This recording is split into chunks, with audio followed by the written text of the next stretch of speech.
আপনি এত কিছু জিজ্ঞেস করতেছেন, আপনি কি? সরি ভাই, এটা করা যাবে না। কেউ হারিয়েছেন হা, কেউ পা, কেউ বা অন্ধ।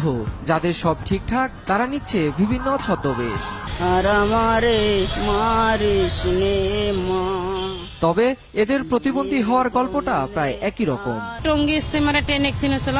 ট্রেনে লাইমা বিস্কুট আনাত গেছিলাম, উঠতে পারি না, পাও ঢুকে গেছে। এই ছোটবেলায় 9 বছরের সময় বাগারের ট্রেনে। শুধু তাই নয়, ভিক্ষাবৃত্তিতে ধর্মীয় অনুভূতিকে কাজে লাগিয়ে প্রতারণার আশ্রয় নিচ্ছেন কেউ কেউ। দিল্লি নিজামুদ্দিন হলে হ্যাঁ জিয়র চিল্লাই আইছিল, শাহ আলী বাবার এনো, শাহ আলী বাবার এনো চিল্লায় দিল্লি সব বিকেল তোটিয়া চাই দিতেছি বিকেল। কেউ আবার গড়ে তুলেছে শক্তিশালী সিন্ডিকেট, যারা মাসে 3 থেকে 4 হাজার টাকা বেতনে ভিক্ষুক নিয়োগ দেয়। এতে সারাদিনের উপার্জন যায় সিন্ডিকেটের পকেটে। নেই এই জায়গার থেকে আবার এই জায়গায় আসে, ওই যে তার গাড়ি ওই না খালি, অর্ধেক টাকা আমি নিলাম, এর টাকা আবার উনিরে দিব, উনি আমাকে মাসে দিব।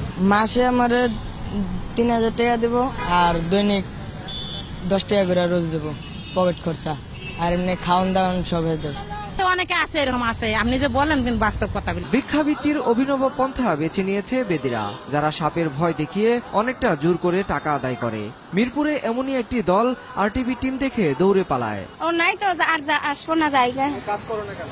কাজ করে খাবো এখন আর ঘরে কিছু বলে যা পায় পুরোটাই নেই, যে 100 টাকা দেখ 500 টাকা দেখ। ওদের কাছে এক ধরনের একটা সাপ থাকে, মানে দাঁত দুধ ফালানো থাকে, ধরেন 20 টাকা বার করলে আরো 20 টাকা দেয়। ভিক্ষুকদের মধ্যে যারা উচ্চবিত্ত তাদের দখলে রাজধানীর বিমানবন্দর এলাকা।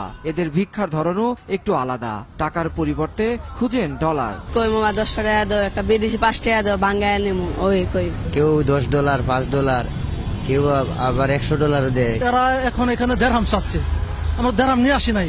এলাকা যাই হোক না কেন, ছদ্মবেশী এসব ভিক্ষুক কোনো না কোনো সিন্ডিকেটের সদস্য। মাঝে মধ্যে ভিক্ষুকদের বিরুদ্ধে ব্যবস্থা নেওয়া হলেও ধরাছোঁয়ার বাইরে থেকে যায় চক্রের সদস্যরা। দারিদ্রতার কারণে মানুষের সামাজিক মূল্যবোধের অবক্ষয় ঘটে, আর তাই কারো কাছে হাত পাততে দ্বিধা করে না কর্মে অক্ষম এসব মানুষেরা। আর এই সুযোগে এক শ্রেণীর প্রতারক চক্র হাতিয়ে নিচ্ছে লাখ লাখ টাকা। তাই এদেরকে দমাতে না পারলে রাজধানীতে দিনকে দিন ভিক্ষুকের সংখ্যা বেড়েই চলবে।